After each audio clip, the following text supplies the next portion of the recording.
Today we're looking at 10 popular passive income ideas to see which might make the most sense for you. And to help me do it is Mr. Smart Passive Income himself, Pat Flynn. Welcome to the Side Hustle Show.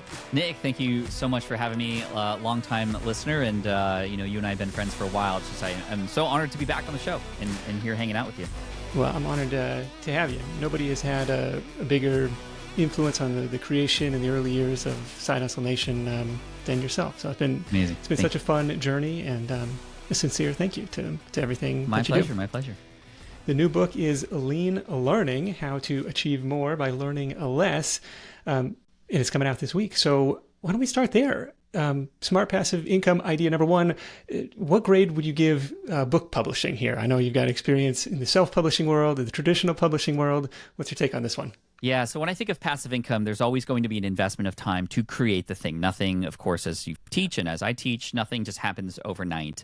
And there's sort of two levels to this, right? There is the how long does it take to create the thing? And then actually after it's created, how passive is it actually? A book takes a long time, I will say. Are we ranking from like 1 to 10, 10 being a great idea, 1 being not so great? Or yeah, sure. You could do a letter grade, number grade. Yeah, let's do 1 to 10. I would say for the purpose of passive income, direct passive income from a book, I would give it more like a 2. And I give it a 2 because it is an adventure and a journey to create the book. You likely need more of an audience first before you actually then sell the book. To write a book and then sell it and build an audience with a book is a little bit more difficult, although possible. And then the revenue from the book itself is not going to be that grand. I mean, that's not why you should be writing a book, for the revenue, although I know some people who do have some business models around books and they're writing multiple books on Amazon, and that is working for some people. Yeah. But in general, the revenue for a book is more likely to come from, well, what does the book then lead to? Does it lead to something else that is more passive, like a course or some program or something, a software that you might have? That's where it could really, you could turn on the afterburners. But a long time to create, not very much direct revenue, a 2 out of 10. Get everybody real fired up to start dusting off the keyboards and start writing a book. Maybe it's because I just finished this one and it's like been such a slog, multi-year journey. Yeah. Oh gosh, 2.5 years, and I'm talking about it so much. It's just like, yeah, don't start here. But it is something beautiful. It is something that can land more speaking gigs. It is something that could lead to more sales of other things for sure. But you're still collecting royalties off of Will It Fly and Superfans. Like, it is, once it's out there, like, it's out there, and it's true. Create it once, sell it over and over again. True. Very, very, very true. I mean, we know 4 Hour Workweek is still selling for Tim Ferriss. Atomic Habits is still selling for James Clear. That's very passive, and the royalties, I'm sure, not bad. Yeah. Yeah, there's something to that. The people I see having the most success in self-publishing are the serial authors of the world, where it's just like they're cranking out book after book. Chris Gillibo, probably an example of this, where it's just like, or in the fiction space, where it's just like, hey, the next book in the series is coming out. Yeah. If you build up a legion of fans she falls in love with a wolf this time, not a vampire, like the next part of the series. Yeah, whatever it is. But in the nonfiction world, think of it. The book has a business card, like Pat said. What does it lead into? Does it lead into a course? Does it lead into speaking engagements? It's like the Tony Robbins example. You can buy the book for $10, or you can go to the $10,000 walk across hot coals 3-day. There's a whole, think of it as one product in the pricing tier. But Pat gives publishing a 2. The second passive income idea on our list is online courses. We talked a little bit about this on the show recently, but what's your take here on the current state of online courses? Yeah, I would put this more at a 7, so much on the higher end, because it is something that allows you to create once and then sell over and over and over again. And if you have the right audience and you're targeting the right people, whether you use ads or not, it can be very, very fruitful. However, you have to battle a couple things that we're dealing with today versus how it once was. When you and I first started, things like online courses were super valuable because that information didn't exist before, right? It's now packaged and conveniently placed here in this course, and that's worth a person's money in exchange for the value of what's inside. Now, as I talk about in my book, Lean Learning, information itself just isn't as valuable as it once was, right? If you had an Encyclopedia Britannica in your home before, it was valuable. Now, that's a waste because everybody has access to all the same information now. So if you just crank out an online course expecting to just put information that is, again, freely available pretty much anywhere else and package it in a course, unless you have A, rabid fan base, or B, you somehow position that material in a way that is specific to a group of people, so riches are in the niches, as I often say, Yeah. then it's going to be very difficult to get any movement on that. It doesn't, in my opinion, take a lot of time to create if you know exactly what you're talking about, and you can even use tools like AI to help you outline and create things. But unless there's some personality into it or something unique about it for who it is you're selling it to, it's going to be very, very tough, because I think a lot of people are in the camp of, I don't need more information today. Right. Right. It's like, how do we structure it? We've seen that shift from straight up pre-recorded video courses to more of a cohort-based systems, where it's like, we're all gonna start this thing on June 1st, and we're all gonna go through it together. And there's some level of accountability or one-on-one or group coaching versus straight, pre-recorded evergreen online material. Exactly. That's actually what we did at SPI. So we were selling online courses from 2017 to 2020. And we've switched more toward what we call a community-powered course model, which is groups of people going through these courses at a time. You can still take them on your own if you'd like, and they're all in a membership now. But the ones that are working really well, where people are getting real results and the value is absolutely there, are when people go through it together with others in a cohort style, with a start date and an end date and some accountability along the way.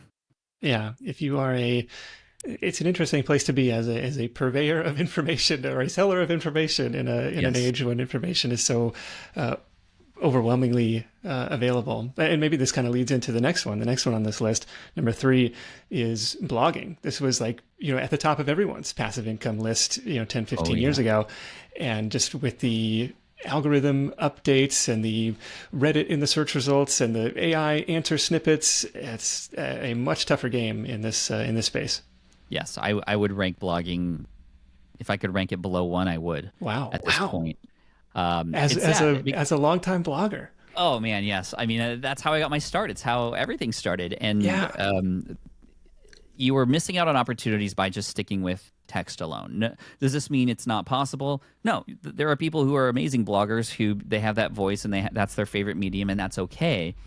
But in terms of getting more rapid results and leaning into the platforms that are working, like YouTube or audio podcasts, you're definitely missing out that opportunity to meet audiences where they're at, right? Not force people to read stuff when they're elsewhere. That's why I think these other platforms are more beneficial, and I would rank those higher, which we might get into. But in terms of blogging, you had mentioned the exact reasons why it's not working anymore.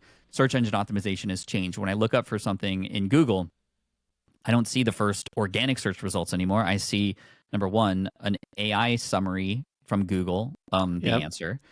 Then I find a number of ads and sponsored posts. Then I see, of course, the first organic posts are then going to be Reddit. And anything that is from anybody that is more like us is going to be buried, not on the first page, but like 40 search results down at least, or something like that. Again, that's a general sort of blanket statement, but it makes blogging in that method harder. We're even seeing a lot more text being put into now email newsletters rather than more publicly facing blogs, but rather as a medium or middle funnel kind of situation versus a top of funnel. That being said, a lot of email service providers now are providing top of funnel through the email medium in likes of Kit's Creator Network or Substack and its little way to kind of promote newsletters amongst each other. So yeah, this is why I think there's more opportunities that are better than blogging. And sadly, interesting. So if you're a text-focused creator, or if that's your sweet spot, you should maybe shift to a newsletter type of business, or even a paid wall type of newsletter through Substack or something like that. That would be my recommendation, yes. And that forces you to go, okay, how do I compete with these others who are getting people's emails and become the person that when a person wakes up in the morning and my email gets sent through, what's going to make them open my email? Because they're in an inbox. We know people are in inboxes still. That's what we have to our advantage doing emails versus blogging, where are people even looking up this kind of stuff and finding blogs anymore? No, they're on YouTube and Reddit and other places like that. Yep. Yeah, we'll get into some of those. So that was number 3. Got a rating of 1, blogging did. Number 4 on the list of passive income ideas is real estate. And real estate comes in a lot of different flavors, but let's call it single family rental properties for the sake of simplicity here. Sure. So this leads me to like the Bigger Pockets community and those kinds of people. I've had conversations with people there recently. I have participated in real estate as well, getting a single family home as a rental that I can then kind of experiment with. And I found out quickly that just wasn't for me. There were a lot of fees and connecting with the management company. Overall, my time, for me, was better spent in the online business space and creating things in this world versus that world. That being said, there are a lot of people who do very well there, and it's kind of up to you how well and how far you want to go. I know people who have hundreds of homes and multifamily homes and even commercial buildings who have built empires, but they're also leading teams of hundreds of people and are overwhelmed with that. And for some, that's awesome. And for others, it's not necessarily a road you want to go down. While others just have a few rental properties for some extra cash or something like an Airbnb situation for some extra cash flow, which is fine. I would put it at a 6. It is for those who enjoy that kind of stuff, but other people, there are maybe better ways to spend their time. Yeah, potential cash flow, potential appreciation, potential tax benefits, but for every person shouting the benefits of passive income through real estate, there are a graveyard of burnt out landlords saying it was anything but. For sure. And the capital to begin, the time and energy and effort to begin that is a lot higher than creating something online or building a YouTube channel or something like that, for sure. Yeah, I was talking with somebody in the personal finance space of a similar question. He said, yes, wealthy people park their money in real estate as an inflation hedge, but he was like, in your situation specifically, your ROI is going to be so much better spent doing what you do, pouring more fuel on the creator business, on the fire, just because it's so lean, low overhead, and you can see the immediate impact there.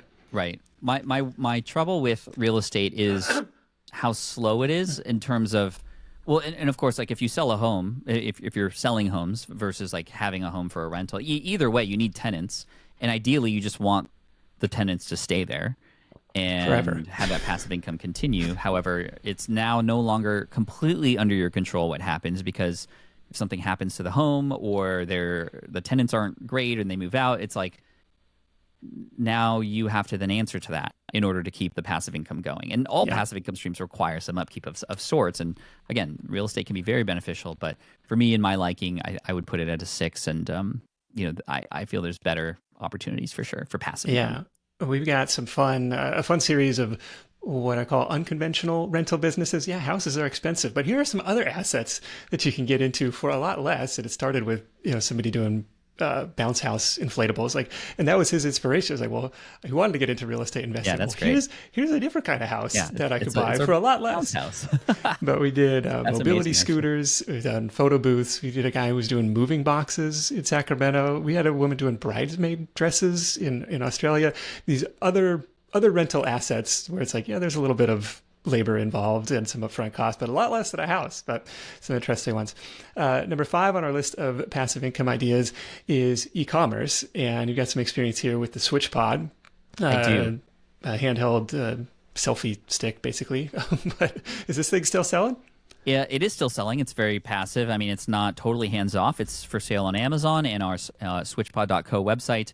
This is in partnership with my buddy Caleb, my videographer. We invented something, and I think e-commerce could be split into a couple different realms. I mean, we went the hard route for sure, and this was more of an experimental play for both of us to try something we hadn't tried before, and we had this idea. It wasn't done before.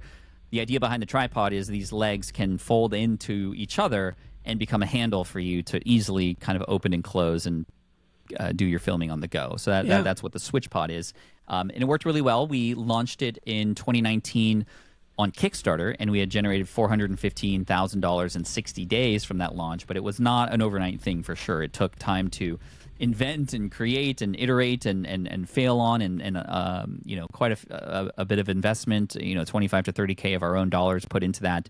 But it is now for sale in a semi-passive manner, and we're generating revenue through it, and it is an asset now that has a value, and if we wanted to, we could sell it, and we're open to that potentially. That being said, there are ways to do e-commerce that are much easier, using tools like white labeling to be able to take a product that already exists, maybe change it just a little bit or add a logo to it and then create a brand around that. This is how much of what's being sold on Amazon and how that's how it's working. Now TikTok Shop as well. That is not having to invent the product, but you're molding it to a particular audience in a way. and that works really well. There's a lot of people who are very, very well known in that world. Yeah, and maybe less upfront. I mean, still going to have a capital intensive business with minimum order quantities and stuff if you're getting something manufactured, but perhaps less than inventing something completely from scratch and going through design iterations and everything. And of course, there's where do you house these? Like, do you have a warehouse? Do you store them in your home, and do you have to package and ship them yourself? These are all thoughts that reduce the passiveness of this. Yeah. It can be fun to do that, but we use with SwitchPod, we use a third-party logistics company, a 3PL, to be able to just automate any sales that come in through either our website or Amazon. They get the address, they ship it out. We just pay a minimal fee for that, and that's again what keeps it as passive as possible. Even though it eats into our profits, we want it to be as passive, and we're not gonna lean into it and scale it up in a way that takes more of our time. Yeah, I think of every layer of assistance that you have through either fulfillment by Amazon or through a 3PL. It's like somebody's taking a fee for warehousing this thing, or somebody's taking a fee for packing that off the shelf and packing it. But if the design is to be hands off, then it's worth it, especially if you got the margin to play with. Now, for the direct to consumer examples that we've seen, it's like they've got to bake in kind of customer acquisition. And so it's like, well, it's going to cost us $5, $10, $20, sometimes more, just to acquire a customer. And in the case of SwitchPod, it's like, well, it's kind of a one-time purchase unless like somebody's running a whole videography team. Right. And so some of the other successful products that we've seen have kind of almost some level of baked in, not necessarily like a full like subscribe and save type of deal, but like a consumable, right? A consumable type of thing, yeah. Yeah, that works really, really well. Like I know a person who does protein powder, and it's like these people subscribe every month because they need their protein powder, and they're kind of in a ritual with it, which is amazing. There are some things like that for other products, like I'm trying to think of some, but batteries, etc. The things that people use and then have to like re-up into. Yeah, like a native deodorant or something like. Yeah, exactly. Yeah. Exactly. So e-commerce is a big world, but I would give it a 7 because there's definitely opportunity there. I think there's a lot to be said with how passive you could potentially make it, as well as just the joy of seeing somebody use the thing like physically. There was so much joy in having people buy the SwitchPod and then literally use it and see it and get value from it, versus like, okay, now you bought the course, but you still have to spend a month to dive into it and put into practice. Right, yeah, it's like instant gratification. You can see it out into the wild. I think that's cool. Correct. The other important thing that you brought up here is, yes, it's an evergreen asset that can make sales relatively passively, but the business itself is an asset that has equity. And that's what I love about building these little businesses is like, yes, I'm working for cash flow in the near term, but I'm also working for equity. And that's kind of like the big wealth unlock where it leads to some bigger outcomes. But it's like real estate online versus in a house. Yeah, exactly. All right. So Ecom was rated a 7. This is something that when you can nail it, I mean, it could be a game changer. It is. So I have experience with software, and I failed completely one time, and I had spent $20,000 diving into it too quickly, and that was the big lesson. I was chasing dollars with software versus building a solution for a group of people. This was back in 2013, 2014.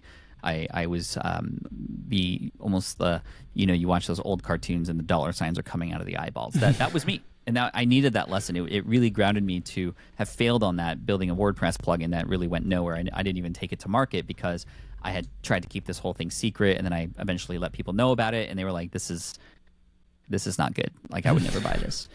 If only I had learned to practice what I now teach in my book, Will It Fly, which is to share these ideas, have them poke holes in it, like get those ideas up front before you build or spend money. Anyway, software companies, though, I mean, I would put this at a 9. It's going to take a little bit more time, but you can work with a minimum viable software or product. I'm reminded of a very, very popular podcast episode on my show with Dane Maxwell, who was you remember Dane? Dane talked about the example he used was somebody who was like a building inspector, who every time they went to inspect a building, they took out a sheet of paper and they'd have to manually put all this stuff in, and then it took some time to like scan it and do it. Like there was so much labor. He was able to build an iPad app that would do all this for you, where you could take pictures of the buildings and it would measure it for you, and then you can keep track of it in a portfolio. And he created a software, very minimal, by the way, but it just did the job, that these people would pay like $99 a month to use, and he was able to get hundreds and then thousands of people to use this software product, and then ended up selling that again as an asset to another company that took it to a whole new level. Monthly cash flow plus equity in the business. Oh gosh, it's like the dream. And Yeah, with software, recurring it's nice revenue. because when you nail it, then it's just like, okay, your product's there. You just have to sell more of it. You don't have to touch anything. It's just done automatically once people Yeah, it's buy ones it. and zeros. The incremental cost is Exactly. next to nothing. And B, similar to a physical product and the joy that I was talking about there, people can get immediate value from the tool that you create for them. The utility of it happens almost immediately with software. And when you can bake in the software into a person's process, like imagine a Dropbox. Like I can't live without Dropbox. I'm going to pay that monthly. Yeah, it becomes very sticky. And there's certain tools like that where it's like the switching costs are so high. It's like, oh, fine, here comes the other annual billing here. For sure. So the upside is huge because the if it's sticky, then you get another 100 people the next month, and they stick, and then you get another 100 the next month, and it can just continue to stack. The only issue with software is as passive as it can become. If you let it become too passive, it's going to become out of date, or there's also going to be maybe some bugs that pop up, or some outlier cases that you're going to have to squish. Yeah. Right. So it's not a release the software and then you're on the beach with your laptop enjoying cocktails kind of thing. It's going to require some upkeep, but it's not a trade your time for dollars situation at all. And there might be seasons where, something blows up, the servers crash, and it's like, now I'm working 16 hours a day to fix this thing. That kind of stuff can happen, but the software opportunity is huge, and more and more people. I saw Ryan Dice recently from Digital Marketer. He retired digital marketer, and he's going into software now. Like, oh, okay, there's a huge play there. Yeah, absolutely. I mean, the Fusebox, formerly Smart Podcast Player, still is the embedded podcast player on the Side Hustle Nation website. You still own that business? I do. Okay. All right. See, there's passive plugin registration fees every year coming from at least one user over here. Thank you. All right. And we've got actually a recent episode this year on using AI to build out some of these software tools with Pete McPherson. And I'll link that up in the show notes. You don't even necessarily need to be the technical. You don't necessarily need to know how to code to bring something to market, which is a really, really eye-opening episode. Number 7 on our list is product licensing. Do you have any experience in this space? I do not, but I know some people who do. And I interviewed... So there's some levels to this, right? On one level, I interviewed a person who was the inventor of the Rumpelstiltskin. No, not Rumpelstiltskin. What's the bear? Teddy Ruxpin. Okay. Yeah. Oh my gosh. I remember those commercials. That was the weirdest thing I've ever said on podcast. A Teddy Ruxpin, which was like a little bear from the 80s and 90s that would like talk back to you. It had like a plastic heart that would light up. This was this person's idea that he then sold to a company and got a license to. Basically, he was getting royalties on everyone that was sold. I don't know what the percentage was exactly, but I mean, he had the idea. He shared it with a company who wanted the idea. He was able to make a deal, and great. He was giving some examples to. I wish I remember the name off the top of my head, but this was one of the first 100 episodes, I think, of the podcast, and I'm close to 900 now. So I'll find it in a sec, but I definitely want to give him credit. But he was talking about, like, what if you had an idea for a tool, but you didn't have any manufacturing idea, you didn't have molds, you never done that before, but you had this great idea. You could go to a company and present it and license that idea to them and make a rev share. Is that kind of in the realm of what you're talking about with? And I'm wondering if the person you're thinking of is Stephen Key from InventRight. Stephen Key, that's right. That's exactly right. Thank you. From his world headquarters up at Lake Tahoe, he's kind of overseeing and helping a bunch of other inventors in this space, where it's like, you might get a 3 to 5% royalty licensing agreement, but you had zero startup costs aside from maybe a sample or some prototype, provisional patent application, and then sending it out to these companies that already have the manufacturing know-how and the distribution channels. Right. And it's like, that's a really, really compelling versus, because we kind of pitched it against the white labeling or private labeling Amazon FBA model, where it's so capital intensive. And even when you do have a product that hits, you're plowing everything back into extra inventory for sometimes years. Yep. And it's like, well, here, let somebody else deal with that. If you get a kick out of just coming up with the ideas, let somebody else handle all those hard parts and just Right. do the fun stuff. It's probably the most passive idea we've talked about so far, because literally after you sign that deal and agreement, it's basically hands off at that point. And how cool is it to just say like, oh, this was my idea, but now another company owns it, but you get some shares.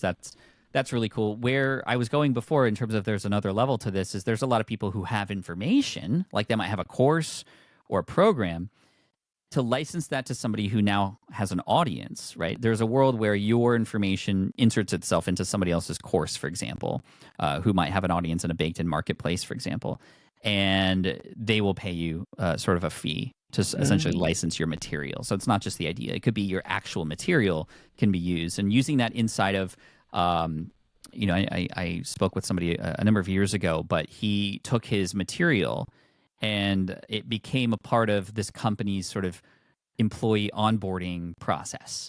And Oh, they just okay. used his Okay. material instead of their own. They just licensed it. Yeah, And there was somebody else has already created it. They've Right. done a nice job. Yeah, we don't have to reinvent the wheel here. Right. So like thinking, more broadly about how your material could make sense for other industries and other companies, it might be of value for you to offer a license to use that versus, them creating it on their own and it not being as good because you are the expert on that. Interesting. Yeah, maybe there's a B2B kind of corporate training side hustle in licensing some of your material. The Do you have licensing, the tough part is making sure you read all the documents, you have a good attorney, you make sure that you don't fall into traps, because people do fall into traps in here because they don't know what they're doing and they're being taken advantage of, and that's the big worry here. So for this, I would give it a 6 because this is even though there's less cost up front, it is manual labor to figure out and to work with an attorney perhaps is maybe where the most cost would be up front with these ideas. And, you have to learn how to communicate your ideas and present and, probably come up with a slide deck and all those kinds of things, right? I mean, the Shark Tank is maybe a version of this, right? Where you can share maybe some parts of your business in exchange for somebody who has those connections. But yeah. Very good. That was number 7, product licensing. Number 8, talk to me about YouTube. Talk to me about becoming the biggest Pokemon influencer around. Yeah, 2020 came around. We were all sitting here. My kids were getting into Pokemon, so I decided to start a collection with them. And through my collection, I started to find other YouTubers, and I got my entrepreneurial brain and turned on, and I was like, wow, there's a lot of YouTubers here who are doing really great things, but they're all kind of doing the same thing. I think based on my experience, I could come and bring something more interesting and tell some better stories, which is exactly what I did. And so now, fast forward to 2025, first video came out in early 2021. We have 1.65 million subscribers. We are approaching 1 billion views on our long form channel, and it has now accounted for a 5-figure per month income. A billion views opening Pokemon packs. Opening Deep pocket monster. I'm a 42-year-old man opening cardboard with some shine on it sometimes. And now there's also a shorts channel that was created, kind of siloed off of that, which in and of itself is 1.6 million subs, and in and of itself is a lower 5-figure per month income as well. Not passive.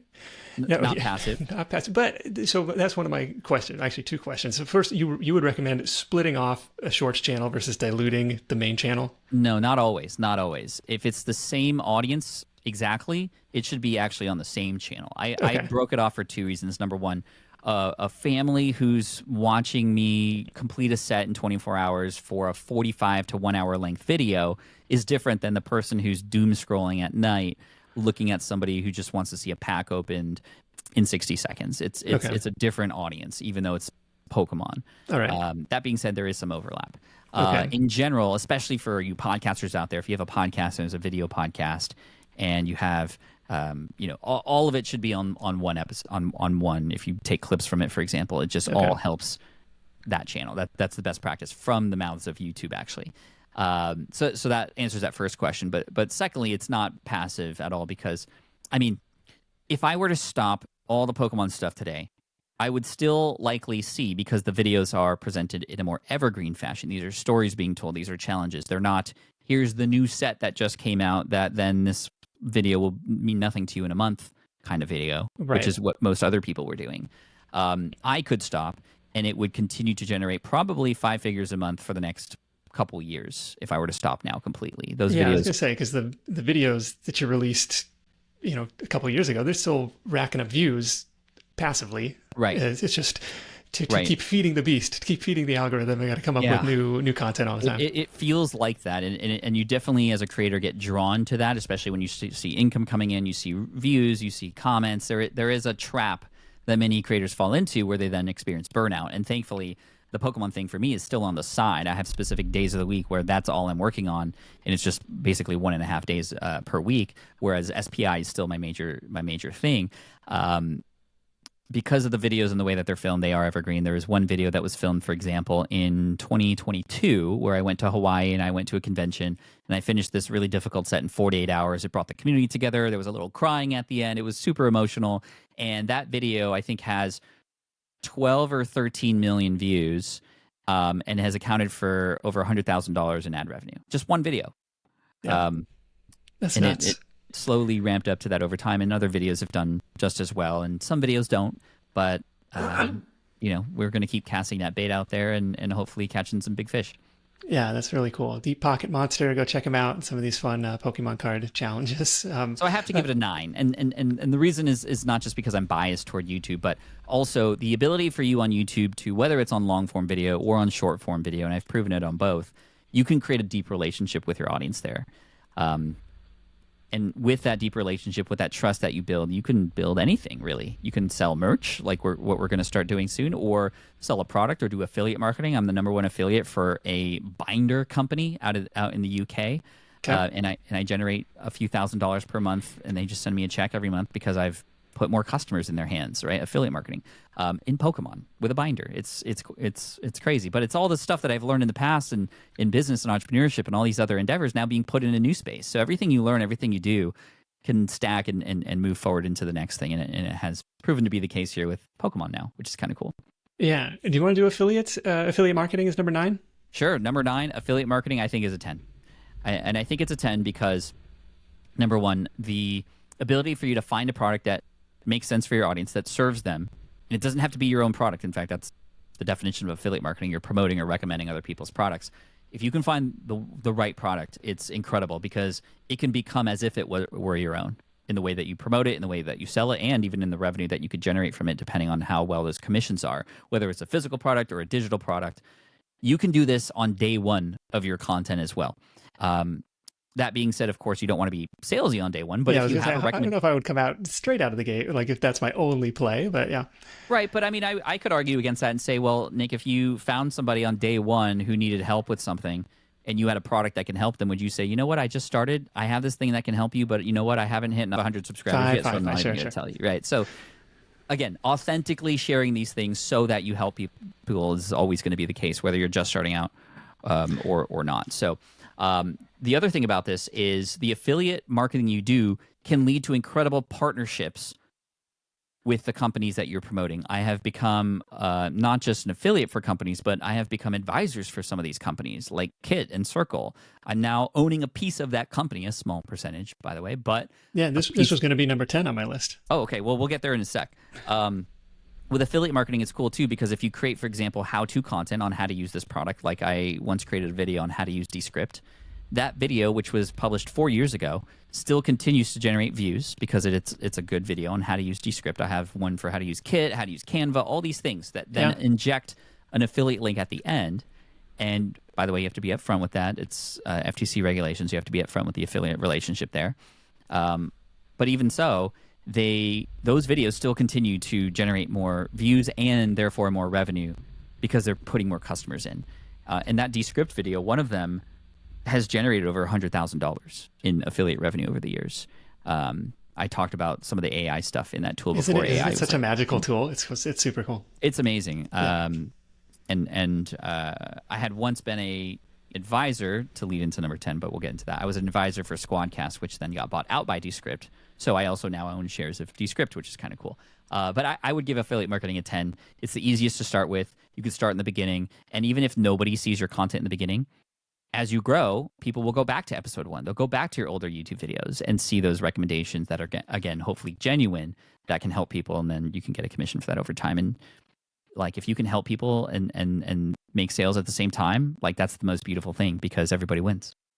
Yeah, one of my favorite affiliate examples of going like really, really deep on one product is Matt Wolf and his like Thrivecart obsession, where he started a dedicated like how to use Thrivecart website. He had a Thrivecart Like a whole Facebook website. group. He had a Yeah. Thrivecart YouTube channel. He had a Thrivecart like newsletter. It was just like going nuts. And I think he was doing Thrivecart, paid ads. It was just like, hey, I found something that I really like. I found something that my audience likes. I'm going all in. And he Yeah. was close to like $1 million in lifetime That's commissions amazing. when we The, recorded. the cool thing about that is Matt is better able to sell that product than the company itself because he's a user. He's somebody Yeah. who has experience with it. It's somebody just like the person making a buying decision.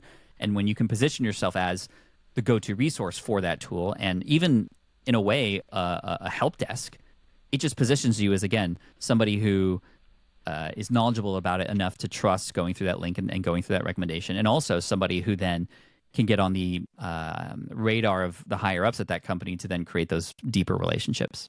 Yeah, so this leads perfectly into number 10. Affiliate marketing was number 9, got a 10 out of 10 rating from Pat. Number 10 is advisorships. This, positioning yourself as a really trusted user of the product and then getting a seat at the table here. Yes. So this isn't something that's very common, but it is and should be more common because we have, any of us creators have some amazing, incredible superpowers that a lot of these companies would want to get behind. It might be connections, it might be knowledge, it might be the ability to break things and see and have some foresight on a product and its market. These are all valuable things that companies would love to have. And you could work with a company in a more consultant kind of way, but more as an advisor, there is a lot less work involved. But you can still have just as an impact, a great of an impact. And the cool thing is, I am now an advisor for 12 different companies, Wow. and it feels like, in a way, that they're kind of my companies, but I don't have to do any work in the companies. I just show up once a month to a meeting in general. Sometimes more, sometimes there's some emergencies and I have to fly out to certain things. But in general, it's very low lift for being able to make the right introductions, to be able to comment on certain things and new features and kind of provide honest feedback and also give ideas. This is the kind of responsibility. Yeah, and this is on top of your affiliate On relationships. top of the affiliate relationship, yeah, that's the cool part. And so the sort of meta hack here is like, okay, I can have some influence on where the company goes. I can offer like some feature ideas that then make it easier for me as the affiliate to sell. And so I'm making more money that way as well, which is kind of cool. Yeah, But double in dip. general, the money from advisorship doesn't really come in until either the company sells, gets acquired, or IPOs. Only in one of those companies do I see like a profit share come in every single quarter, but that's pretty rare. And in general, it's like 1% or less of the company. But you have these shares now and these stock options and or just actual stock. And sometimes there's liquidation periods where you can sell those off. But in general, for the amount of work, especially if you're at that level and you have some authority and you have some like your name comes with authority that and they can use that in your particular niche for sure. right. I mean, it's also just really fun, and you get insider looks at things that you wouldn't have otherwise.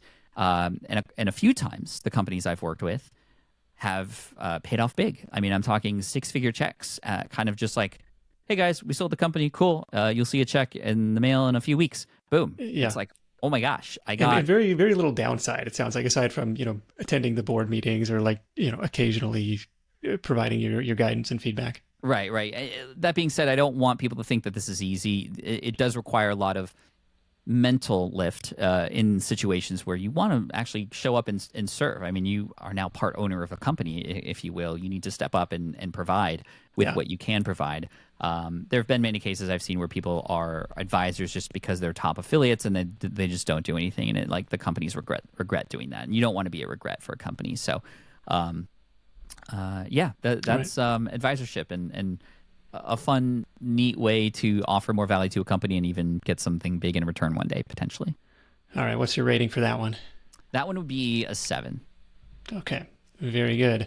Back your time. We'll link that up in the show notes as well, along with Pat's new book, Lean Learning. You can grab your copy or learn more at leanlearningbook.com. You can check Pat out at the Smart Passive Income Podcast, smartpassiveincome.com. Big thanks to Pat for sharing his insight. Thank you for being a beacon of positivity and integrity and inspiration for a decade plus, 17 years or something in the online business. 17 years, yeah. That's just nuts. But really appreciate you and all that you do. Big thanks to our sponsors for helping make this content free for everyone. You can hit up sidehustlenation.com/deals for all the latest offers from our sponsors in one place. Thank you for supporting the advertisers that support the show. It really does make a difference. That is it for me. If you're finding value in the show, the greatest compliment is to share it with a friend. It's as easy as firing off that text message. Hey, I think you'll get a kick out of this. Thank you so much for tuning in. Until next time, let's go out there and make something happen, and I'll catch you in the next edition of The Side Hustle Show. Hustle on.